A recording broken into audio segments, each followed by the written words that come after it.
Hallo alle sammen og velkommen tilbage til denne tutorial. Denne gang vil jeg vise jer, hvordan man laver sin egen resource pack i Minecraft. Det første I gør, det er, at I går ind i start, skriver %APPDATA, skriver procent derefter og trykker enter. Derefter kan I se alle de her forvirrende filer. I går ind i .minecraft, går ind i den, der hedder resource pack.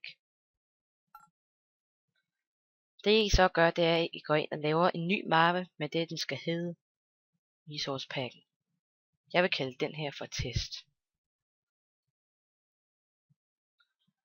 Det I gør, det er, at I går ind i test, laver en ny mappe, der hedder ASSETS. I går ind i den mappe, laver en ny mappe, som hedder Minecraft.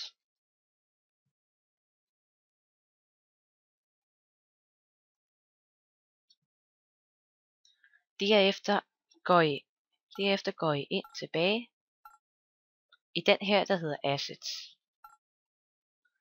Det I så gør, det er, I kopierer alle de mapper her,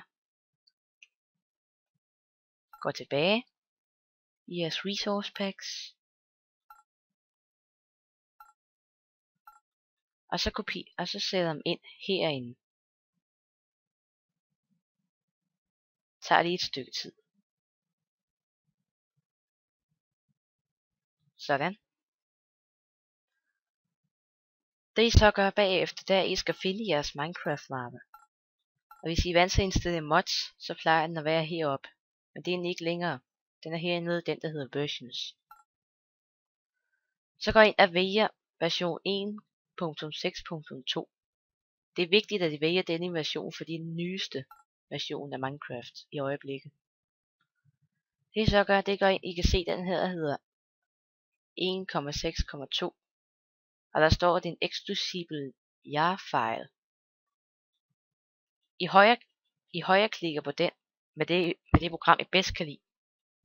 Jeg vil anbefale Renoir Archiver, for det er nemmest at arbejde med.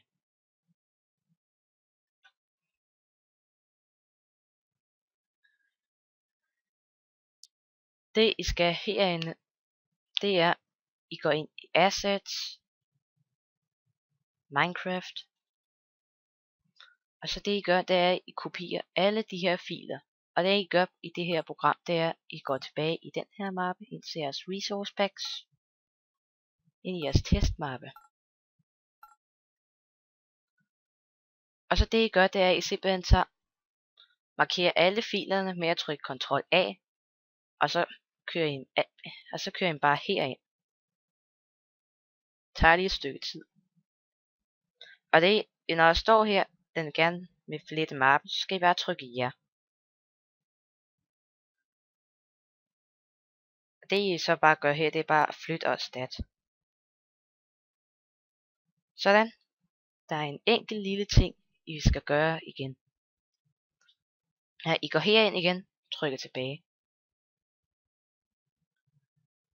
Det I så gør herinde, det er, at vi trykker P. Så kan I se, der kommer de her to her. Det er ikke altid, de ligger her, så det er derfor, I skal trykke P. Det I gør, det er, at I gør sådan her. Markerer de to filer. Så derefter så går I tilbage i den, der hedder Assets. Og så lægger I filerne herind. Og nu når jeg får lagt dem herind, så vil I gerne åbne den her, der hedder Pack MC Metafil. Den går ind og åbner med Notesblock, så snart den kommer frem. Her er den. Den skal åbnes med det. Og så kan I se den her, hvor der står Default Look of Minecraft. Der går jeg så ind og skriver det, I gerne vil have. Ja, i beskrivelsen under i navnet står.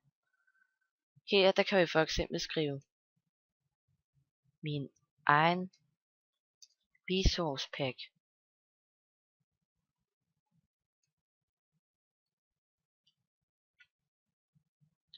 Så går I ind og gemmer den. Og det er det. Så med i næste version, hvor vi går ind og laver noget af udseendet på væsener. Så se med næste gang. Gå ind på min kanal, hvis I har lyst. Tryk subscribe, hvis I gerne vil følge med på mine videoer. Og lid videoen, hvis I så godt kan lide den. Og husk nu, det er jeres eget valg.